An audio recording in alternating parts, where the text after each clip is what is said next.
Hi viewers, welcome to our channel. ప్రస్తుతం మనతో పాటు సీనియర్ జర్నలిస్ట్ దాము బాలా సార్ వారితో మాట్లాడదాం. నమస్కారం సార్. నమస్తే.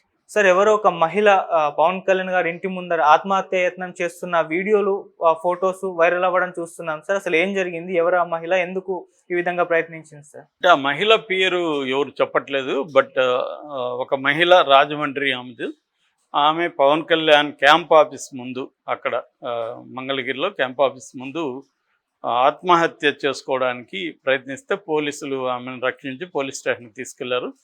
సో ఆమె చెప్పింది ఏంటంటే, నేను సీఎంని కలవడానికి ట్రై చేస్తున్నాను కానీ నన్ను కలవనివ్వట్లేదు, నా సమస్య చెప్పుకుందామని నేను మొన్నటి నుంచి ట్రై చేస్తున్నాను, నన్ను పోలీసులు అడ్డుకుంటున్నారు. అట్లాగే డిప్యూటీ సీఎంను కూడా కలవడానికి ట్రై చేస్తున్నాను, ఆయన కూడా కలవడానికి నన్ను అలో చేయలేదు. అందుకని నాకు పోలీసుల మీద నమ్మకం లేకుండా ఇలాగ అటెంప్ట్ చేస్తైనా నా సమస్యను వాళ్ళు గుర్తిస్తారని చెప్పి నేను ఈ ప్రయత్నం చేశానని ఆమె చెప్పింది. ఆమె సమస్య ఏం చెప్పిందంటే, వాళ్ళ పూర్వీకుల నుంచి ఆమెకు ఒక ల్యాండ్ వచ్చింది, అది 1200 గజాలు. ఆ ల్యాండ్ని వైసీపీ వాళ్ళు ఆక్యుపై చేసుకున్నారు. సో వైసీపీ లోకల్గా ఉన్న ఒక కార్పొరేటరు, మహిళా కార్పొరేటరు సహాయంతో వైసీపీ నాయకులు ఆక్యుపై చేసుకున్నారు. ఈ విషయంగా నేను వైసీపీ పై నాయకుల దగ్గరికి తీసుకెళ్ళాను, పోలీసుల దగ్గరికి తీసుకెళ్ళాను, కానీ నా సమస్యను వాళ్ళు ఎవరు కూడా పరిష్కరించలేదు. అందుకని ఇప్పుడు గవర్నమెంట్ మారింది కాబట్టి నాకు కొంత హోప్ వచ్చింది, మళ్ళీ వీళ్ళేమన్నా నాకు న్యాయం చేస్తారేమని వచ్చానని ఆమె చెప్పింది. మామూలుగా మనం చాలాసార్లు నేను చెప్పాను, వీక్ ల్యాండ్ ఓనర్స్ ఎవరైతే ఉంటారో వాళ్ళకి ఇబ్బందులు ఏ గవర్నమెంట్ ఉన్నా తప్పదు. వైసీపీ కూడా చాలా చోట్ల ల్యాండ్ ఆక్యుపేషన్స్ ఆరోపణలు వాళ్ళ మీద విపరీతంగా ఉన్నాయి. నేను చాలాసార్లు అంటుంటా, మామూలుగా పొలిటికల్ పార్టీలు అన్నీ కూడా ఎసెన్స్లో ఒకటే అని. ఎవడున్నా ఇదే ఫిర్యాదులు ఉంటాయి, వాళ్ళ అధికారంలో ఉన్నప్పుడు వాళ్ళు ఆక్యుపై చేస్తారు. మొన్ననే నేను ఒక విలేజ్ ఏరియాకి వెళ్తే అక్కడ వైసీపీ వాళ్ళు ఎవరో ఆక్యుపై చేసుకున్నారు, ఎలా చేసుకున్నారు అంతా కథలే చెప్తున్నారు. నెక్స్ట్ 5 ఏళ్ళ తర్వాత వెళ్తే మళ్ళీ తెలుగుదేశం వాళ్ళ కర్తలు కూడా ఇలాగే చెప్తారు. ఎందుకంటే మనకి అందరికీ తెలుసు, ఇది ప్రజలకు కూడా ఇన్వాల్వ్మెంట్ ఉంది. ఎందుకంటే ప్రజలు డబ్బులు తీసుకుని ఓట్లేస్తున్నారు. ఆ డబ్బులు తీసుకుని ఓట్లేసినప్పుడు ఎమ్మెల్యే అభ్యర్థి లేకపోతే ఎంపీ అభ్యర్థి ఒక్కొక్క దగ్గర 50 నుంచి 100-150 కోట్లు ఖర్చు పెడుతున్నారు. ఇంత ఖర్చు పెడుతున్నప్పుడు వాళ్ళు ఫర్ ఎగ్జాంపుల్ ఒక ఎమ్మెల్యే అభ్యర్థి 50 కోట్లు ఖర్చు పెట్టి ఎన్నికల్లో గెలిచాడు. గెలిచినాక ఆ 50 కోట్లు అతను సంపాదించాలా లేదా? 5 ఏళ్లలో 50 కోట్లు సంపాదించాలి, ఇంకొక 50 కోట్లు 100 కోట్లు మళ్ళీ రిజర్వ్ పెట్టుకోవాలి. రేపు ఒకవేళ మళ్ళీ ఖర్చు పెట్టాలి, ఖర్చు పెట్టినాక ఓడిపోతే మళ్ళీ సర్వైవ్ కావాలి. ఇప్పుడు గెలిచాడు కాబట్టి మనం ఇతని గురించి మాట్లాడుతాం, ఓడిపోయినప్పుడు కూడా 50 పెట్టుంటాడుగా, వాడి పరిస్థితి ఏంటి? సో అందుకని ఏం చేస్తున్నారంటే, గెలిచిన వాళ్ళందరూ ఫస్ట్ సంపాదనల మీద పడతారు.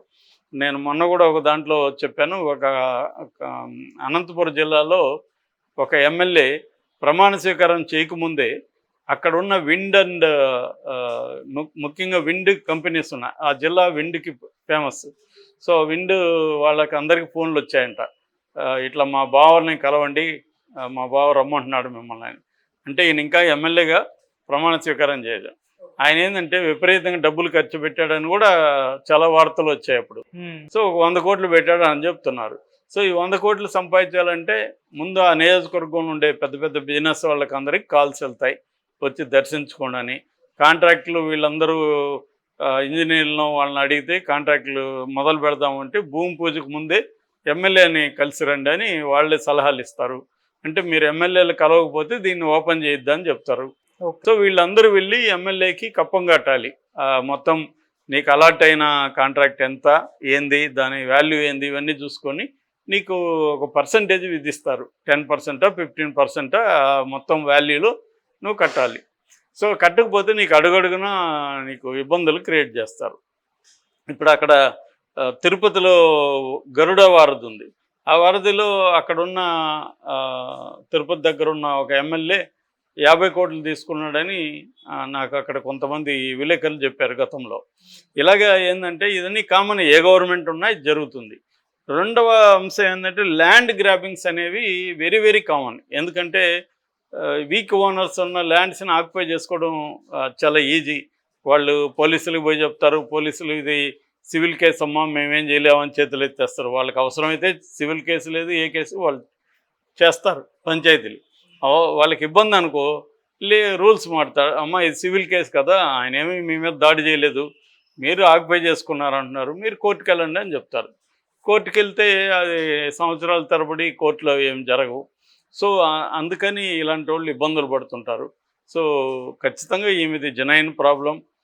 వైసీపీ వాళ్ళు చేయలేదనే దానికి ఏం లేదు. ఖచ్చితంగా వైసీపీ వాళ్ళైనా తెలుగుదేశం వాళ్ళైనా ఎవరైనా చేసి ఉండడంలో ఆశ్చర్యం ఏం లేదు. ఎవరి అధికారంలో ఉంటే వైసీపీ ఉంది కాబట్టి వైసీపీ ఎమ్మెల్యేల మీద, లోకల్ నాయకుల మీద ఇలాంటి ఆరోపణలు చాలా వచ్చాయి గతంలో కూడా.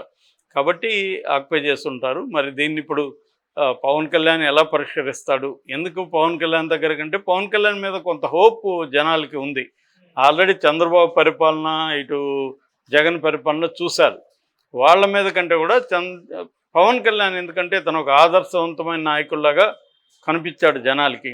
ఈ 5 ఏళ్లలో మరి ఆ ఇమేజ్ నిలబెట్టుకుంటాడా, ఇతను కూడా రెగ్యులర్ పొలిటీషియన్ లాగా జనాల్లోకి తేలిపోతాడా అనేది అతని పని విధానం మీద డిపెండ్ అయింది. ఖచ్చితంగా పవన్ కళ్యాణ్కి హార్డ్ టాస్క్ అనమాట. ఎందుకంటే అంత ఈజీ కాదు. ఆ భూమి లేకపోయి లోపలికి దిగినాక అక్కడ తెలుగుదేశం వాళ్ళు కూడా ఉండొచ్చు, ఆక్యుపై చేసినప్పుడు తెలుగుదేశంలోకి చేరిపోయి ఉండొచ్చు, చెప్పలేము. ఎందుకంటే గవర్నమెంట్ మారుతుందనగానే ఈ బ్యాచ్ ముందుగా పోయి చేరేది. ఎందుకంటే వాళ్ళకి ప్రొటెక్షన్ కావాలి. మనం ఇక్కడ చూసాం, మల్లారెడ్డి విపరీతంగా ఆక్యుపై చేసుకున్నాడు ల్యాండ్స్ అంతా. ఇప్పుడు కాంగ్రెస్ రావడంతో దాని మీద పడింది కాంగ్రెస్. సో మల్లారెడ్డి కాంగ్రెస్లో చేరడానికి విశ్వ ప్రయత్నాలు చేశాడు.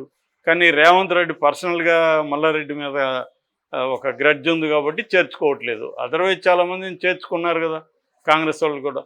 సో ఇదంతా కామన్ అనమాట. ఈ ల్యాండ్ గ్రాబర్సు, ఈ అక్రమ సంపాదన చేసిన వీళ్ళు ముందుగా వెళ్ళి జంప్ అవుతారు అవతలకి. ఎందుకంటే వాళ్ళకి అధికారం అవసరం వాళ్ళ అక్రమ ఆస్తులను కాపాడుకోవడానికి. సో అలాగా మరి ఇక్కడ కార్పొరేటర్ ద్వారా ఒక వైసీపీ నాయకుడు ఆక్యుపై చేశాడని ఏం చెప్తుంది. సో రాజమండ్రిలో మరి మన పవన్ కళ్యాణ్ ఈ సమస్యను సాల్వ్ చేస్తాడా అంటే, సాల్వ్ చేయడం అంటే ఇక్కడ ఏంటంటే మామూలుగా పోలీసులకి చెప్తారు, ఆ తర్వాత ఫాలోఅప్ చేయరు. ఆమె వచ్చి మళ్ళీ మళ్ళీ పవన్ కళ్యాణ్ కలవడానికి సాధ్యం కాదు కదా. అందుకని ఏంటంటే దీనికి ఒక మెకానిజం ఉండాలి. రెడ్రెస్ సెల్ లాంటిది ఒక మెకానిజం ఉండాలి. ఈ మెకానిజం ఫాలోఅప్ చేసి ఎప్పటికప్పుడు మళ్ళీ నివేదిక పవన్ కళ్యాణ్ పెట్టిన ఒక ఆఫీసర్కో ఎవరికో సబ్మిట్ చేయాలి.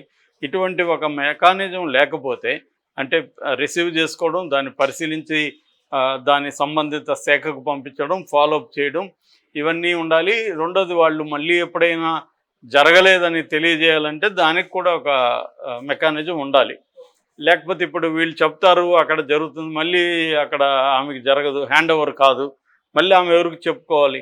సో ఎప్పుడైనా వీక్ ల్యాండర్స్ అనే వాళ్ళకి, వీక్ ల్యాండ్ ఓనర్స్కి ఈ ప్రాబ్లం ఉంటుంది. వాళ్ళ ల్యాండ్స్ ఎప్పుడు ఎవరు ఆక్యుపై చేస్తారో తెలియదు. అందుకనే చాలాసార్లు టెనెంట్స్ ఎక్కువ, రెంట్కి ఉండేవాళ్ళు ఎక్కువ కాలం ఉంటే కూడా వీక్ ఓనర్స్కి భయం ఉంటుంది, వీడు ఎక్కడ మంది అనేస్తాడో ఇది అని చెప్పి 5-6 ఏళ్ల కంటే పైన ఎవరిని ఉంచరు.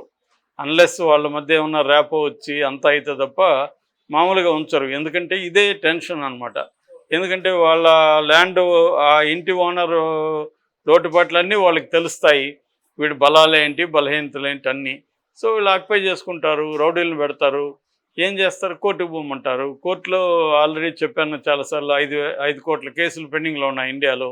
సివిల్ కేసులు ఎప్పుడు అయ్యేది, ఏ 15 ఏళ్ళు 20 ఏళ్ళు పడుతుంది. సో అప్పటికే అవుతుంది అనేది గ్యారెంటీ ఉండదు. సో ఇలాంటి ఇష్యూస్ ల్యాండ్ మీద ఉంటాయి. ఎందుకంటే ల్యాండ్కి సంబంధించి ఒక దేశవ్యాప్తంగా ఒక సమగ్రమైన విధానం అనేది లేదు. అటువంటి విధానాన్ని బీజేపీ తీసుకొద్దాం అనుకునింది కానీ స్టేట్స్ ఒప్పుకోవట్లేదు. సో అంటే ఒక యూనిఫైడ్ ల్యాండ్ లాస్ కానీ సమగ్రమైన చట్టం కానీ లేదు.